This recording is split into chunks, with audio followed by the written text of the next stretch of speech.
Siema, tu Wahacz. Zapraszam na test Mercedesa CLA, czyli najmniejszego sedana w ofercie tego producenta, chociaż wraz z nową generacją twórcy postarali się, aby był on bliżej utraty tego tytułu, no i też zapoczątkowali w nim istotne zmiany dla całej marki. Najpierw zacznę od wyjaśnienia kwestii wymiarów, ponieważ nowe CLA pojawiło się na rynku w 2025 roku i urosło względem poprzednika o 3,5 cm na długość do 472 cm i 2,5 cm na szerokość do 185 cm. Powoduje to, że testówka jest już jedynie o 3 cm krótsza od drugiej w kolejności rozmiarowej, jeśli chodzi o limuzyny Mercedesa klasy C. A jeśli chodzi o istotne zmiany dla marki, to CLA ogólnie zyskał trochę nowych elementów, czy to stylistycznych, czy użytkowych, które będą zapewne przeszczepiane do kolejnych nadchodzących modeli marki. Istotna poza tym jest także zmiana podejścia, ponieważ w ostatnich latach producent wprowadził mocny podział na modele spalinowe, nazywane tak jak od dawna były, a także tylko elektryczną serię EQ z jakąś tam literą dalej, a wraz z CLA rozpoczyna unifikację, bo model ten oferowany jest jako pełen elektryk, tak jak dostałem do testów, a także wchodzi na rynek jako miękka hybryda z benzyną 1.5. Jeśli komuś nie podobał się specyficzny design modeli EQ, to powinien być z tego zadowolony. Nowe CLA względem poprzednika wygląda moim zdaniem bardziej elegancko, ale ma mniej takiego fajnego, zadziornego charakteru, który był kiedyś. Co istotne dla mnie, oba wcielenia prezentują się ładnie. Testowany egzemplarz jest w linii AMG z przestylizowanymi zderzakami na bardziej sportowe, 18-calowe felgi są w nim obecne w standardzie. We wnętrzu najbardziej zwracającą uwagę nowością jest deska rozdzielcza z dużą pionową przestrzenią, gdzie mogą znaleźć się aż 3 ekrany. W testówce opcjonalny przed pasażerem nie był obecny i przyznam, że w kabinie walałem więcej kształtów, które cechowały poprzednika. Nowy projekt nie powiem, że jest brzydki, ale za bardzo i też niepotrzebnie ciężko się jak dla mnie stylistycznie prezentuje. Dodatkowo Mercedes zmniejszył ilość fizycznych elementów sterujących i na drzwiach mamy zabieg, którego bardzo nie lubię, to znaczy tylko 2 przełączniki. Normalnie obsługują one szyby przednie, a po wciśnięciu przycisku zaczynają sterować szybami tylnymi. Na szybko zdecydowanie łatwiej się pomylić, niż gdyby tutaj były zwykłe takie 4 przełączniki. Na szczęście ten przycisk aktywujący szyby tylne nie jest jakąś płytką dotykową czy coś w tym stylu, tylko jest sporych rozmiarów i fizyczny. Na drzwiach mamy też sterowanie położeniem foteli. One mają już tradycyjną dla Mercedesów formę i też co istotne, każdy z tych elementów się po prostu lekko wychyla, więc nie ma żadnych niepotrzebnych eksperymentów i obsługa jest wygodna, ale żeby już chociażby zapamiętać fotel i jego położenie, trzeba zajrzeć do ekranu. Tutaj mamy sterowanie pamięcią, też tylko tutaj można sobie włączać podgrzewanie foteli oraz nawet sterować podparciem lędźwiowym, więc to akurat zaliczam na minus. Na plus z kolei zaliczyłbym fakt, że można sobie ustawić położenie przy wysiadaniu, ponieważ zazwyczaj, gdy mamy taką funkcję, to fotel po prostu się odsuwa tak, jak producent sobie wymarzył podczas wychodzenia z samochodu, a później się przesuwa tak, jak sobie ustaliliśmy. A tutaj można ustawić i pozycję fotela podczas jazdy, i to, czy ma się przesuwać, odsuwać tak, jak chcemy po zgaszeniu silnika. Na szczęście sekcja fotelowa ma swój dedykowany przycisk do odpalania jej zawsze w tym samym miejscu, co ułatwia sprawę. W sąsiedztwie mamy ten odpowiadający za klimatyzację, ponieważ panel klimatyzacji jest tylko tutaj, nie ma żadnej fizycznej formy. Na szczęście ten interfejs jest dobrze zaprojektowany w nim. Tak samo mamy przełączniki cały czas obecne do regulacji temperatury, więc nie powiem, żeby sterowanie klimatyzacją mi jakoś tutaj wielki problem sprawiało, no ale fakt zostaje, że wciąż wykonywanie różnych operacji wymaga trochę więcej uwagi, niż gdyby tutaj były tradycyjne przełączniki. Ekran systemu inforozrywki ma 14 cali, a jego oprogramowanie wyraźnie różni się od tego, co można było spotkać chociażby w starym CLA. Trochę na początku to dziwnie wygląda, ale muszę przyznać, że jest to całkiem zmyślne wszystko. Mamy na ekranie domowym wyświetlanie mapy, ale można też sobie odpalić trochę więcej informacji z systemu audio albo z telefonu. Mamy także ustawienia, które są albo w formie takich najważniejszych przełączników, albo można już sobie wejść głębiej i dostroić różne rzeczy związane z działaniem samochodu. Nie rozumiem tylko, czemu przy tak dużej ilości miejsca mamy wciąż ucinane słowa, biorąc pod uwagę, że tutaj tyle przestrzeni się marnuje, no ale ogólnie nie jest źle, całość działa też bardzo szybko. Mamy ponadto różne aplikacje, które można sobie tutaj odpalać z menu i te ostatnio wybrane pojawiają się tutaj na dole. Świetna jest jakość wyświetlanego obrazu. Ogólnie ja w CLA miałem pierwszą styczność z tym systemem i tak jak na początku miałem wątpliwości, czy te zmiany są dobre, tak nadspodziewanie szybko się do tego przyzwyczaiłem i zastrzeżeń nie mam. Zaskoczył mnie za to tutaj brak komunikatu o korzystaniu z Android Auto po podłączeniu telefonu przez Bluetooth. Gdy podpiąłem kabel, było dokładnie tak samo, przekopałem całe menu, nie znalazłem niczego, aż zajrzałem do sklepu i tam są cyfrowe dodatki. Jedną z pozycji w tych cyfrowych dodatkach jest integracja ze smartfonami i tam za 48,90 zł miesięcznie można sobie to aktywować albo dożywotnie za 1835. Zdecydowanie nie jest moim zdaniem to dobre rozwiązanie, żeby płacić grubą kasę za samochód i jeszcze za tak fundamentalne funkcje musieć dopłacać w abonamencie. Na liście cyfrowych funkcji płatnych ekstra jest także masaż. Na elektronicznych zegarach przede wszystkim śledzić można parametry związane z jazdą. Mamy kilka niezależnie resetowalnych komputerów, więc to wypada ok. Można sobie także wyświetlić mapę, albo tak częściowo, albo pełnoekranowo. Mamy także widok z asystentów bezpieczeństwa.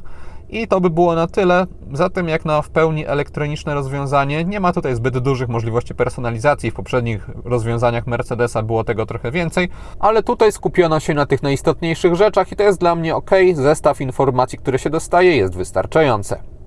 Sterowanie zawartością zegarów odbywa się z prawej strony kierownicy i o ile jego logika jest moim zdaniem ok, to już forma mi się nie podoba, ponieważ mamy tutaj tylko taki dotykowy, niewielki krzyżak, to jest przycisk wstecz. Zdecydowanie wolałbym coś większego i bardziej fizycznego. Mamy także powyżej sterowanie głośnością, również w formie takiej fizycznej, a z lewej strony obsługuje się aktywny tempomat. Znowu jest to logicznie pomyślane, ale nie jestem zwolennikiem tego. Tutaj już jest mniej tych dotykowych rzeczy, tylko bardziej klasyczne przyciski, ale wciąż na przykład są one pokryte fortepianową czernią, więc ciężko będzie utrzymać to w dobrej kondycji bez odcisków palców. Na kierownicy brakuje za to wyraźnie przełącznika do zmiany piosenek. Nie ma w żadnej formie go obecnego.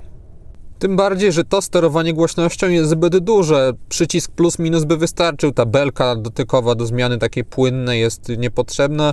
Takie 2 plusy i minusy do głośności muzyki byłyby lepsze. Na tunelu środkowym mamy kilka przycisków, ale wśród nich nie ma tego odpowiadającego za piosenki. Swoją drogą tunel środkowy, pomimo tego, że utrzymał swój minimalistyczny charakter, prezentuje się moim zdaniem znacznie ciekawiej niż wcześniej. Zamiast takiej czarnej ściany połyskującego plastiku mamy i ładniejszą formę i też przyjemniejszy materiał. Tych kilka przycisków odpowiedzialnych jest za zmianę trybów jazdy. Mamy także sterowanie kamerami oraz głośność. Zatem według moich doświadczeń nie da się zdublować w kabinie działania tych kontrolek.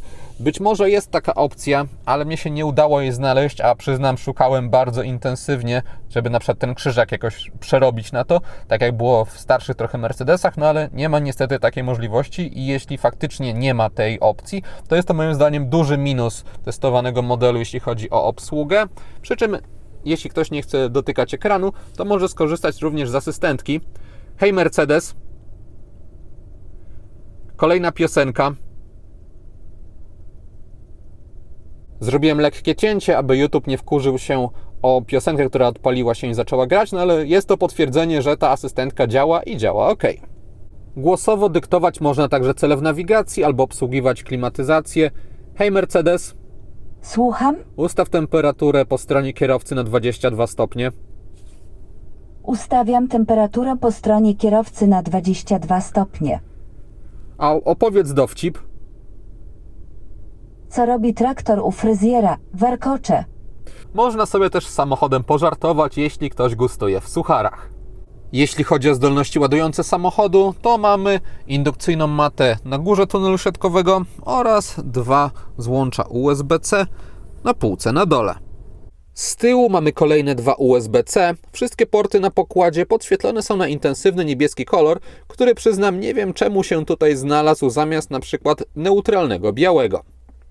Przechodząc do tematu układów napędowych, 250 Plus oznacza środkowy wariant przewidziany do CLA, na który składają się akumulatory 85 kWh, a silnik ma moc 272 konie mechaniczne i napędza tylną oś, co jest nieoczywistym wyborem, biorąc pod uwagę, że wariant z silnikiem benzynowym będzie miał wyjściowo napęd naprzód.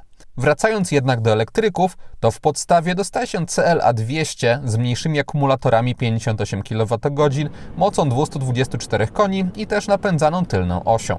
Na szczycie znajduje się za to 350 Formatic, gdzie na pokładzie obecne są takie same akumulatory jak w egzemplarzu testowym, ale dostaje się do dyspozycji 354 konie mechaniczne i napęd na 4 koła i głównie w tym ostatnim parametrze widziałbym sens dopłaty aż 46 600 zł, ponieważ patrząc na moc i osiągi, to w wersji, którą dostałem, niczego nie brakuje.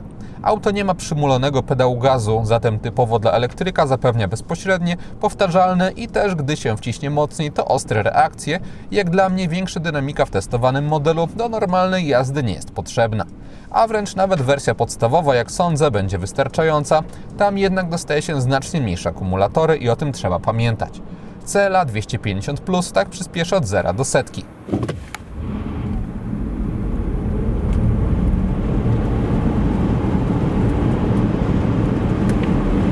A tak od 90 do 140 km na godzinę.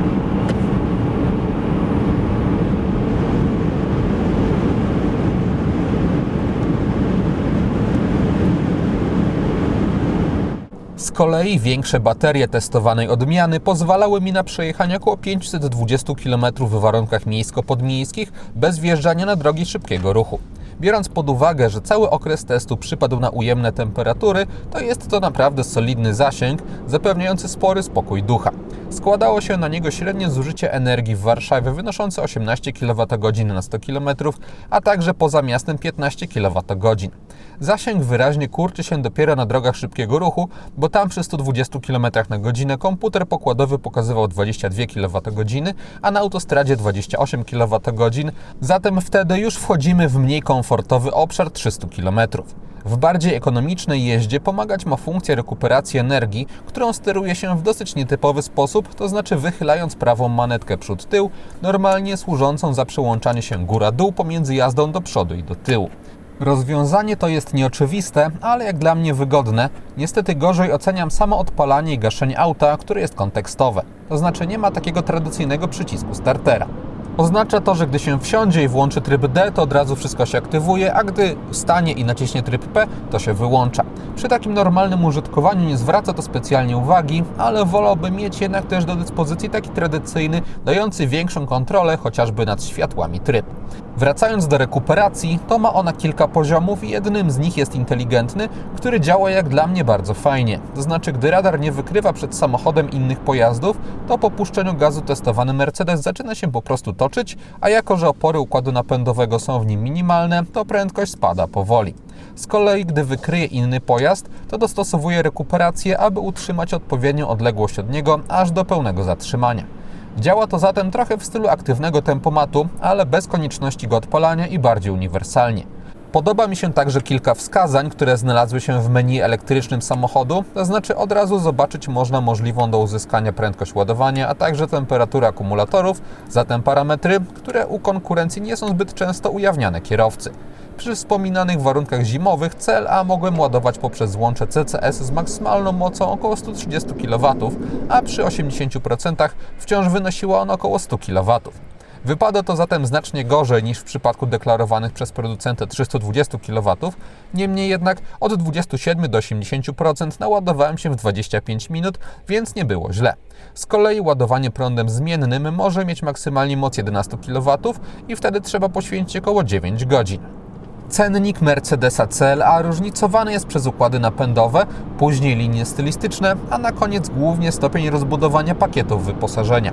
Wyjściowo kosztują 209 900 zł i nie jest to wcale aż tak bardzo większa cena niż wariantu z silnikiem spalinowym, który startuje od 192 500 zł, ale oferuje zauważalnie mniejszą moc. Ogólnie, aby mieć naprawdę mocne, wyraźnie ponad 200-konne CLA, trzeba zdecydować się na elektryka, co w połączeniu z ukształtowaniem cennika sprawia, że może Mercedes zunifikował warianty napędowe w jednym modelu, ale jednak tak wszystko obmyślił, aby bardziej kierować uwagę klientów w stronę tego na prąd. Po wyborze silnika mamy krok z wersją stylistyczną. Jest zwykłe Progressive, a później AMG, albo okrojone za 15 000 zł, albo z plusem, na przykład ze spoilerem z tyłu za 25 000. Później można albo dodawać trochę pojedynczych opcji wyposażenia, ale mamy też wygodniejsze w wyborze pakiety, których kolejne kroki rozbudowują się o kolejne pozycje. W podstawie dostaje się rozsądny poziom, aby po prostu użytkować samochód, ale jednak specjalnie, powiedzmy, doświadczenia premium nie ma co oczekiwać i aby je otrzymać, wypada dorzucić jeszcze konkretną kwotę.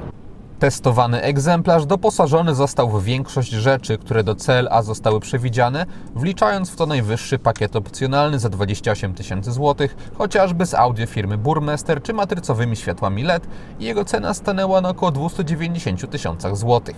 Jedną z opcji na liście wyposażenia dodatkowego są także kamery 360 stopni za aż 6200 zł ekstra z opcją automatycznego parkowania i ogólnie nie mówię już o takich rzeczach jak elektryka foteli czy coś w tym stylu w standardzie, czyli bardziej bajerach, ale przy wyjściowej cenie auta ponad 200 000 zł trochę więcej tych użytkowych dodatków mogłoby się znaleźć od razu na pokładzie albo mieć niższą cenę.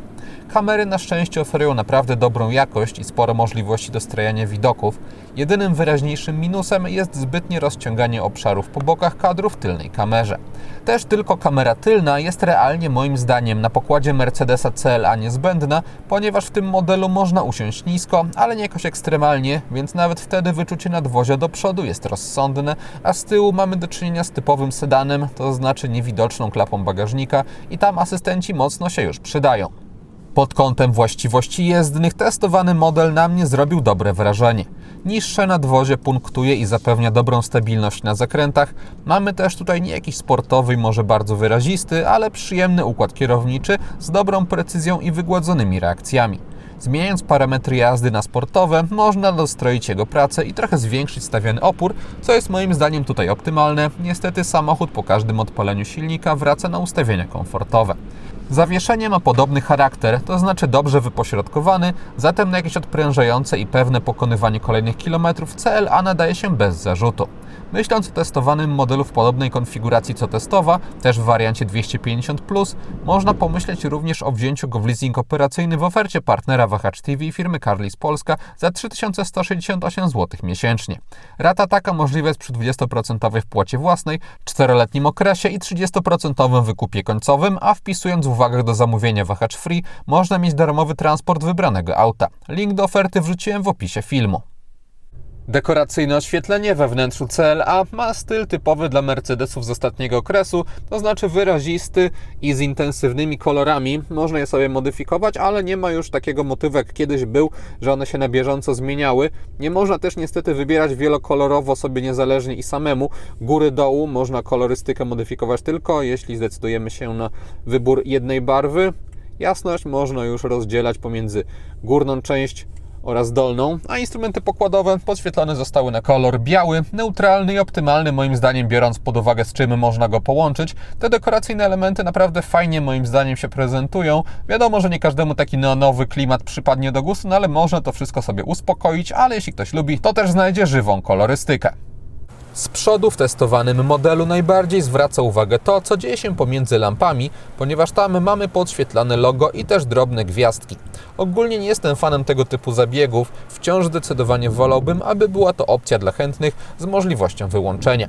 Wszędzie w oświetleniu mamy oczywiście LEDy, tak samo jest w kierunkowskazach w bocznych lusterkach, a z tyłu spotkać można listwę łączącą lampy, też ciekawie zaprojektowaną, bo niejednolitą, a także już spokojniejsze lampy po bokach. Poza dosyć kontrowersyjnym pomysłem na przód, ogólnie oświetleniu nowego CLA nie można odmówić tego, że wyróżnia się po zmroku i ma trochę ładnych detali. Adaptacyjne światła w CLA nazywają się Multibeam LED i ich zadaniem jest wygaszanie części stref przed samochodem, w których znajdują się inne pojazdy, aby nie oślepiać ich kierowców i aby zarazem maksymalizować doświetlanie reszty drogi. Już na wstępie światła dają pokaz demonstrujący, z czym mamy do czynienia i faktycznie precyzja tworzenia świetlnego tunelu jest w testowanym Mercedesie duża i na przykład na zakrętach bez problemów można zobaczyć, jak poszczególne strefy się wygaszają i zapalają. Też co istotne, nie zauważyłem problemów z wykrywaniem innych samochodów, ponieważ światła sprawnie wtedy przyciemniały odpowiedni fragment, nie głupiały również na przykład przy pojazdach jadących na bocznych, równoległych drogach. Dodając do tego dużą moc świecenia, dostaje się rozwiązanie, co do którego nie mam żadnych zastrzeżeń i takie adaptacyjne LEDy wyraźnie poprawiają bezpieczeństwo jadąc po zmroku. Biorąc pod uwagę, że jeśli ktoś nie chce pakietu, a kupić je oddzielnie, to kosztują 2500 zł, jest to zdecydowanie warta rozważenia opcja. Na tylnej kanapie, po ustawieniu przedniego fotela pod siebie, na nogi mam taki, nie jakiś ogromny, ale bezpieczny zapas wolnej przestrzeni. Przy fotelu maksymalnie przesuniętym do dołu, tak jak ja go ustawiałem, większym problemem byłaby niewielka ilość miejsca na stopy. Jeśli chodzi o przestrzeń nad głową, to w naturalnym ułożeniu ląduje ona tutaj, pod taflą szkła i gdy się trochę bardziej wyprostuję, to lekko co najwyżej stykam się włosami z tym szkłem, więc szału nie ma. Tunel środkowy jest w ogóle w testowanym modelu niewystający. Jeszcze dopowiem, że panoramiczny dach w CLA nie jest niestety wyposażony w żadną fizyczną roletę, a jedynie w szkło filtrujące promienie słoneczne. Tylna kanapa testowanego modelu została wyposażona w rozkładany podłokietnik. Bagażnik CLA ma 405 litrów pojemności, dostajemy tutaj niski próg załadunkowy, no i typowe dla sedana cechy, to znaczy niezbyt duży otwór, a także wcinające się po bokach mocowania tylnej klapy. Po bokach z lewej strony znaleźć można niewielką kieszeń w nadkolu, a pod podłogą obecny jest również niewielki schowek. Po złożeniu oparć w drugim rzędzie dostaje się podłogę bez wyraźnego uskoku z lekko jedynie unoszącymi się oparciami. Podsumowując, Mercedes CLA to według mnie przede wszystkim naprawdę dobry elektryk, bo przy sporym nadwoziu i niemałej też mocy dostaje się w nim nawet w warunkach zimowych duży zasięg z szansami w lecie do zbliżenia się do deklarowanych przez producenta ponad 750 km. Jest też dobra moc ładowania, bo co prawda do wartości maksymalnej z katalogu się nawet nie zbliżyłem, ale dzięki odpowiedniej krzywej tego ładowania wciąż nie trwało ono przesadnie długo. Poza tym dostajemy auto, którym bardzo przyjemnie mi się jeździło, ma dopracowane technologie na pokładzie, a w kabinie niektóre rozwiązania stylistyczne czy ergonomiczne nie każdemu przypadną do gustu i dla mnie jest to największy minus tego samochodu, ale też niedyskwalifikujący. Z tyłu należy pamiętać również, że nie jest to limuzyna dla prezesa. Biorąc to wszystko pod uwagę, CLA też ogólnie brałbym pod uwagę szukając auta tego typu, nie zapominając przy tym, że można go dostać w niższej cenie, decydując się na wersję ze spalinowcem pod maską. I to wszystko, co przygotowałem o nowym CLA. Dziękuję za uwagę i mam nadzieję, że jego test się podobał. Jeśli tak było, zachęcam do dania temu filmowi łapki w górę. Będzie mi z tego powodu bardzo miło. Jeśli ktoś nie ma, to zapraszam również do subskrypcji kanału, ponieważ kolejne materiały na Wahacz TV pojawią się już wkrótce. Na razie!